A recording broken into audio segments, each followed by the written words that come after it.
appreciate your being here. My name is Cliff Wood, and I'm a member of the Executive Committee of the Windham County NAACP. And we are very interested in the process of voting, encouraging people to vote. And the NAACP, of course, has a long and distinguished history in fighting for voting rights for all Americans. But really, my job here is not just give you that introduction, but to introduce a very special person who is a dear friend and a distinguished member of our community. She is an administrator at Brattleboro Memorial Hospital, and she is, more importantly, the second vice president of the Windham County chapter of the NAACP.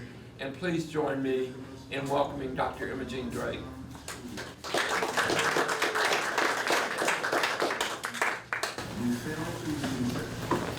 Thank you, Cliff, for that very warm introduction. Good afternoon, everyone. My name is Imogene Drake, as Cliff just said, and on behalf of the Windham County chapter of the NAACP and the Brooks Memorial Library, it is my distinct pleasure to welcome you to the Gilder Lehrman Institute of American History's traveling exhibit. It's entitled, Who Can Vote? The NAACP has always been about social justice for everyone under the law. We have made great strides through the ballot box, and we will continue to champion free elections and encourage everyone to exercise their constitutional duty. In keeping with this goal, the Windham County chapter of the NAACP would like to increase dialogue regarding the history of voting. Engaging in dialogue is always an excellent way to share ideas and inspire each other to accomplish mutually agreeable outcomes. But first, there must be a common foundation on which to build. The importance of a shared foundation is illustrated by ancient stories of the Tower of Babel. According to one version of the story, all the people in the city of Babylon were speaking the same language when they came to a mutual agreement to build a tower that reached the sky. A circumstance beyond their control caused them to stop speaking a common language. Without a common premise from which to share ideas, they began to distrust each other, became disillusioned, and abandoned their mutual goal of building a beautiful city. Not having a common goal, they scattered to various parts of the earth. This story, frequently used to explain why humans have many different languages, can also be used to illustrate what happens when people do not have a shared understanding. For the next 8 weeks, and with the sponsorship of the Wood family, the Windham County NAACP and the Brooks Memorial Library invite everyone to view this exhibit on the history of voting in America. Tracing the path of who can vote should give us a common premise on which to start discussions on the meaningfulness of voting in our community. We should also be able to discuss the mutual goals we desire for our family, friends, and neighbors. Therefore, as you view the exhibit, please think about what it means for us as individuals. Share the information about the exhibit and encourage everyone to view it for themselves. We trust that by doing so, we will have healthy dialogue among ourselves, followed by meaningful participation in all our elections, whether state or national. Thank you.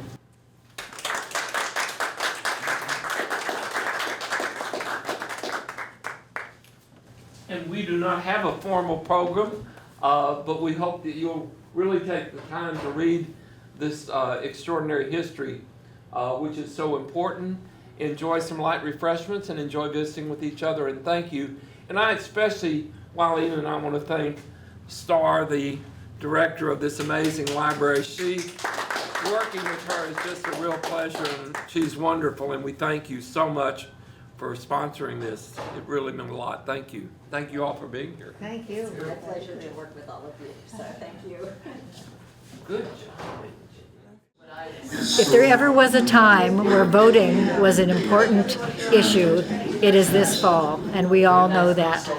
And one of the things about this exhibit, which is so wonderful and that we hope people will pay attention to, is it talks about how we've gotten more and more and more and more inclusive in our nation over time. And that's the way that at least the NAACP hopes it continues. Of course, we know that that is under threat, and we can learn a lot by watching how different demographics in our society have gotten the vote. It was news to me, for example, that black men got the vote before white women. Interesting, and something for our time to think about. On the other hand, Indigenous people had to come after everyone, and they were, of course, our first citizens. So there's a lot for us to learn, to ponder as we go into this fall season. Thank you so much.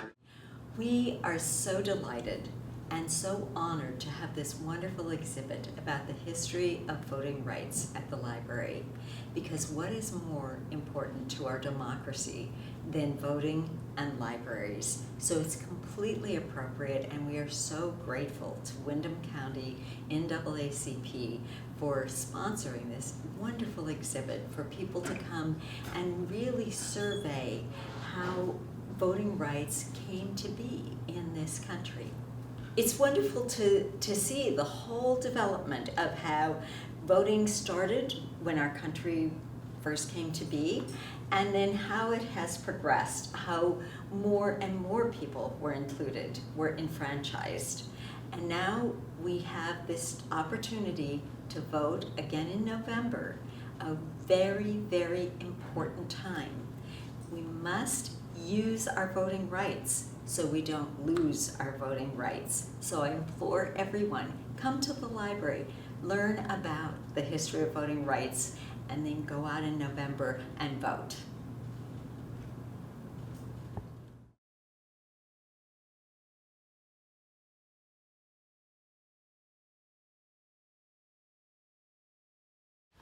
The vote is precious, almost sacred. It is the most powerful, non-violent tool or instrument that we have in a democratic society.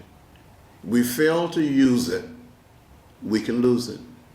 A few short years ago, here in America, after the Civil War, after the freeing of the slaves, we had the vote for a short while. But the vote was taken away from us. People fought. People died. People gave their very lives, their blood, for the right to vote. At one point in our history, people of color, African American in particular, had to pass a so-called literacy test. Men and women was asked to count the number of bubbles in a bar of soap, the number of jelly beans in a jar. There were black lawyers, black doctors, teachers, housewives, farmers, college professors, high school principals were told over and over again they could not pass the literacy test. People had to pay a poll tax. At one point in our history, women could not vote. If you didn't own property, you could not vote. So it's been a long, ongoing struggle.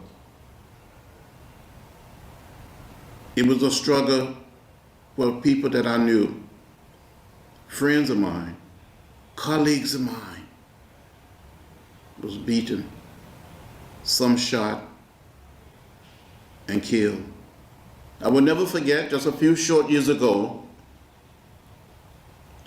less than 50 years ago, to be exact, on the night of June 21st, 1964, 3 young men that I knew, Andy Goodman, Mickey Schreiner, and James Shaney, went out to investigate the burning of an African American church.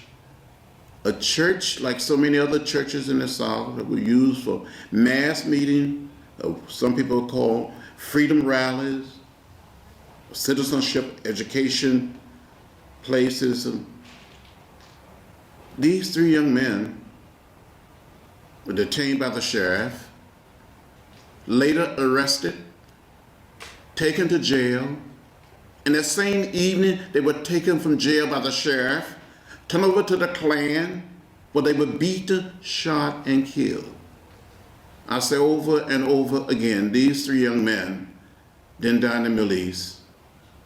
They didn't die in Africa or Central or South America. They didn't die in Eastern Europe. They died right here in America, trying to make it possible for all people to be able to participate in the democratic process. The state of Mississippi, just a few short years ago, had a black voting age population of more than 450,000, and only about 16,000 blacks were registered to vote. There was one county in Alabama, up until 1966, had a black voting age population of more than 80%. There was not a single registered black voter in the county. Over and over again, people were arrested, jailed, and denied the right to participate. We made a decision some few short years ago. After I spoke at the March on Washington on August 28, 1963, I was 23 years old. I had all of my hair then. I was a few pounds lighter. I was the youngest speaker. 10 of us spoke. When I was working on my speech, I was reading a copy of the New York Times. And I saw a group of black women in Southern Africa carrying signs saying, "One man, one vote." And I said something like, "The African cry is our cry. It must be ours."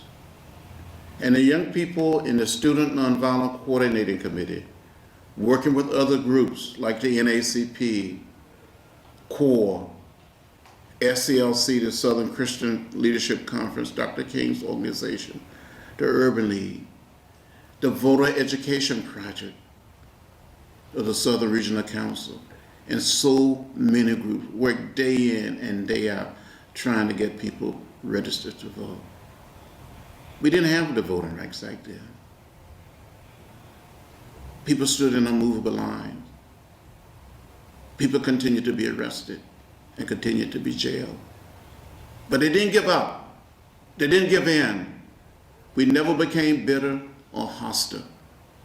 We kept the faith. We kept our eyes on the prize. We decided to go into a little town called Selma, located in the state of Alabama, the county seat of Dallas County, only about 50 miles from Montgomery. The county was a majority African American county, but only about 2% of African American of voting age were registered to vote. In this county, you had a sheriff by the name of Jim Crow, who was a very big man, who wore a gun on one side, a nightstick on the other side. He wore a button on his left lapel that said "never."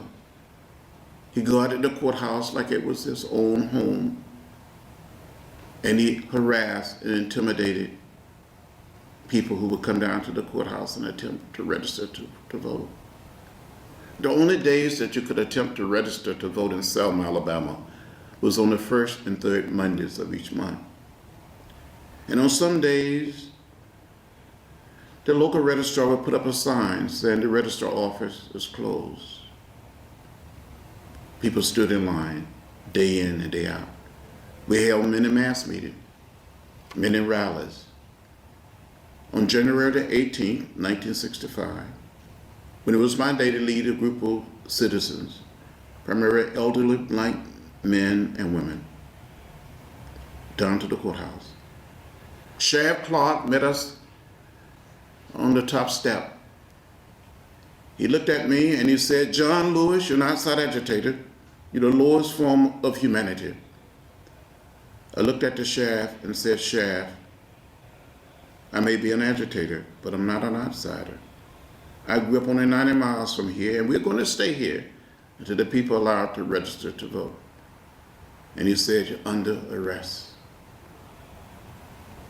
That day, several of us arrested and went to jail.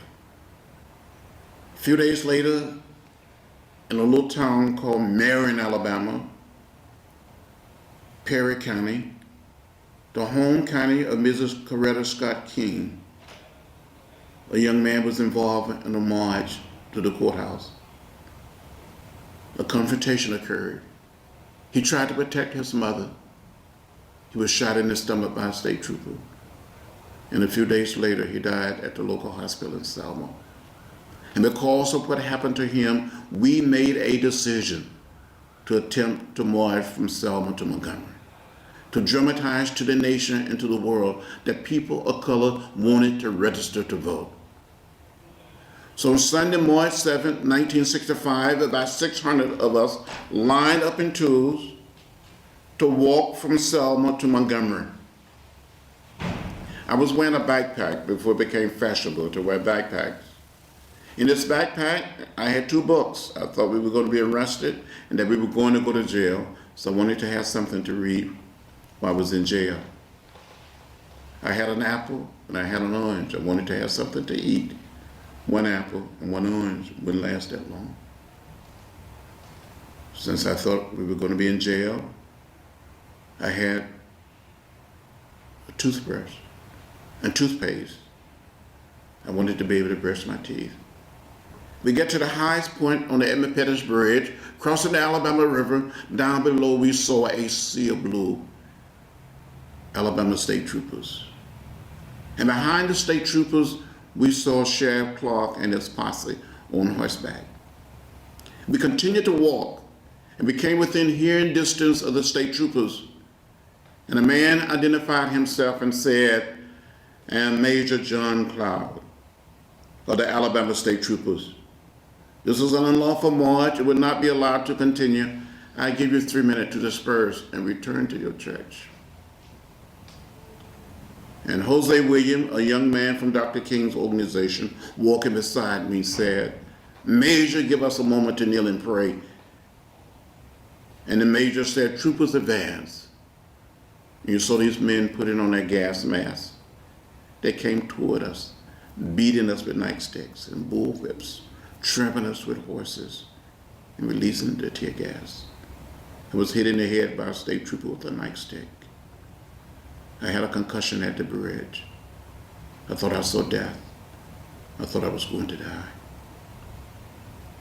A few days later, because of what happened in Selma, that day became known as Bloody Sunday.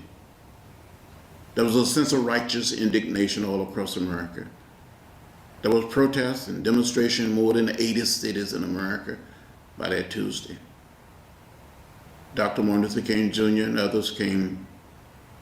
I remember Dr. King coming to the hospital, coming to my room to visit, and he said, "John, don't worry, we will make it from Selma to Montgomery." And hundreds and thousands of people were prepared to walk from Selma to Montgomery. And because of what happened on Bloody Sunday in Selma, President Lyndon Johnson came before the Congress and made one of the most meaningful speeches any American president had made in modern time on the whole question of civil rights, of voting rights. And in that speech, we call it the "We Shall Overcome" speech on March 15th. He talked about fate and history coming together. He said, "I speak tonight for the dignity of man and for the destiny of democracy." He went on to say that I'm prepared to present to this Congress a Voting Rights Act. And before he concluded that speech, he said, "And we shall overcome." It was the first time hearing an American president using the theme song of the Civil Rights Movement. The Congress debated the act. In a few months, the act was passed. On August 6, 1965, President Johnson signed it into law. It made it possible for hundreds and thousands and millions of people of color to become participants in the democratic process. Had it been for the Voting Rights Act of 1965, the work of many civil rights groups and many individuals, there would be no Barack Obama as President of the United States. The work of so many people that were beaten, people that were arrested, people that went to jail, people that stood in those unmovable lines. It is important, it is a must that we register when we get old enough, that we become participants, and that we vote. The vote is powerful. If the vote isn't so powerful, so meaningful, then people wouldn't be trying to keep it from us. It is the heart of our democratic process. We must vote. We must register. We must participate. Today, you will not be beaten. You will not be arrested in jail. There may be an attempt to suppress the vote, or to make it harder, make it difficult for you to vote. But vote. In recent weeks and months, all across America, there have been hundreds and thousands and millions of people registered and voting. It doesn't matter whether we're black or white, Latino, Asian American, or Native American. It doesn't matter whether we're low income, middle income, or whether we're very wealthy. We all have one vote, and we must use that vote. For in the final analysis, we're one people. We all live in the same house, the American house. Thank you very much.